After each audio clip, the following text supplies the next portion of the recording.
Good morning guys! Welcome back to my YouTube channel. And sorry nga sa Lolan Her in the Philippines. Ayan po yung ating air plants.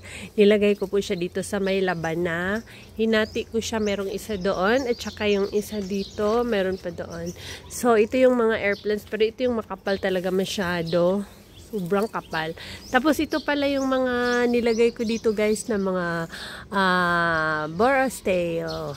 Yan. Tsaka yung isa, ayun, burritos. Tapos guys, ito pala yung update dito. Magpa-extension kasi ito. So, naumpisahan na. Ayan yung ating wire. Ay yung mga gamit, mga bakal. At saka yung hollow blocks na sa 6:45 pa lang tayo ngayon. Tapos, ayan. Tapos na ang gate.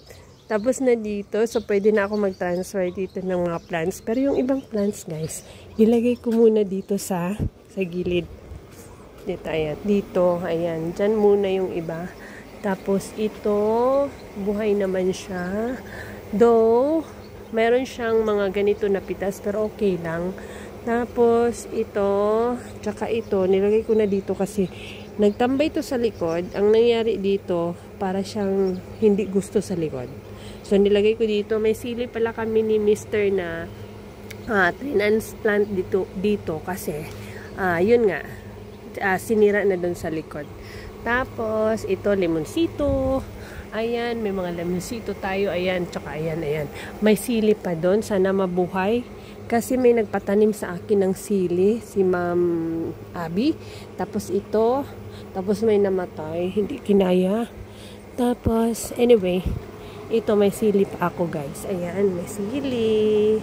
So, ito na yung area natin. Mahina lang yung voice ko kasi yung mga kids natulog pa. Baka marinig ako magising. So, ayan. Tapos, ito dito na area guys. Hindi na masyadong pagsikat ng araw. Ayan. May araw. Sumikat. Pagsikat ng araw, hindi na sila masyadong nainitan dahil may pader. Ano ba? Yung pader dito. So, hanggang dito lang siya. Dapat pagsikat ng araw, dritso na yan dito noon. Pero ngayon may pader. Anong gagawin natin? Yaan na lang. Tapos, ewan ko ito, tingnan nyo. Naglegi yung mga succulents ko. Kasi, yung sikat ng araw, hindi nila nasalo. No ba? Tapos, ito yung napansin ko dito. Ang dami niyang dami niyang maliliit. So, ayan. Putulan ko siya ng, ewan ko kung flower stalk ba to. Parang flower stalk. So, kailangan ko putulin para hindi siya pumangit ng pumangit. Tapos, ito napansin ko naglegi. Ay, anong gawin ko dito? So, anyway. Ito naman dito. Ay, ang ganda. Tay, ako naglaba ako. Wait lang. Hulog. Tay. I-off ko muna. Ka-vlog ko. Nag-i-off na. Pastilan. Naglaba kasi ako, guys. Naglaba. Down guys. Nalupad yung laba ko, guys. Mag-grounded tani, guys. Wagas. Ibutang lang na diha. So, naglaba kasi ako. Lagyan ko muna ng sabon, guys. Ayan. Kakalaba ko. Hindi pa ako naglagay ng sabon. Lagay natin ng sabon.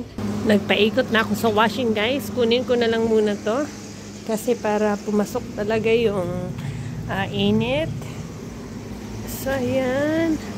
Meron pang nakatabon. Ayan. Tsaka ito. Ayan. Saan ba ito? This one. Tabunan. Okay. May mga natabunan. Kunin ko lang mamaya. Pero, ayan guys, yung mga update natin. Ayan, mga succulents natin na happy naman dito na area kasi naiinitan sila guys. Ayan, medyo mahina yung voice ko pero sana narinig nyo. Ayan, sobrang ganda na nila. Tapos, meron pala akong ginawa dito. Ayan, si Donkey. Hello, Donkey! Donkey's tail. Nilagay ko siya sa mataas na pot. Tapos, dalawang pato na nabili ko guys. Nilagay ko muna dito kasi gusto ko silang mag-fall. So far, nasa almost 4 days naman ata siguro to guys.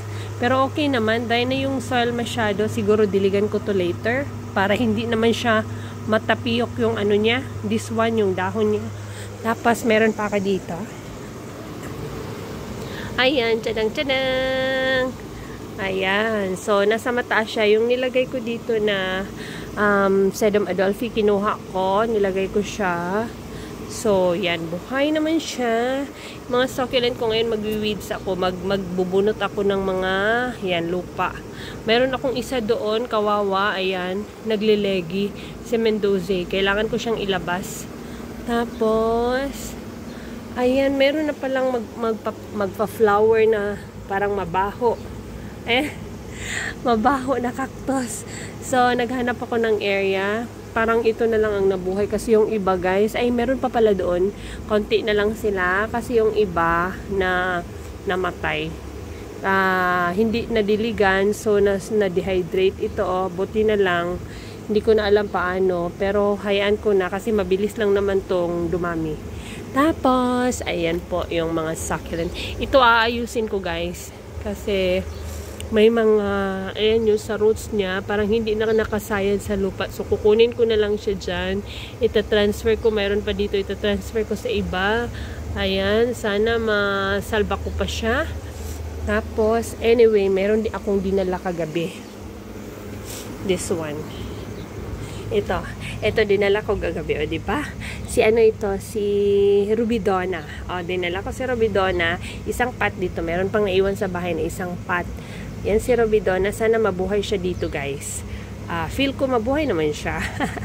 Tapos ito yung size na to, lagyan ko pa, dagdag, ng mga dahon ng Mendoza. Oo, buhay sila. May tumubo, dahon ng Mendoza. Ayan, nilagay ko. Trinay ko kung mabuhay. Buhay naman pala. So, ayan, magdagdag ako later. Tapos, ayan yung aking mga succulents. Ito, parang kailangan nito mainit, sikat ng araw. Pero hopefully, sana merong sa side dito na talagang mainitan sila. Tapos ito na dehydrate kasi yung nalanta dito, kinuha ko, tinanim ko, ayan. Na ano siya, nangyari dyan, hindi siya pumasok. So, kailangan ko pang So, anyway, mamaya na lang. Tapos ito, parang kailangan na ng dilig kasi parang nagsishrink na yung dahon niya. Ayan, ito naman, buhay pa rin. Kailangan ko lang ayusin talaga kasi yung iba, hindi na maayos yung pagmumukha. Ito, naglilegi na. So, maghanap ako, obserbahan ko ngayon yung init kung saan siya talaga. Tsaka, yung ibang plants natin, i-rearrange ko na naman. So, ayan, guys. Siguro, hanggang dito na lang muna yung update ko. So, thank you so much sa update ko na maliit. Thank you so much for watching. Hanggang sa next na naman na update natin. Hello. Konti lang yung update ko. Nag-update lang ako ng area kung saan sila nakalagay. Thank you so much for watching, guys. See you in my next vlog. Bye-bye.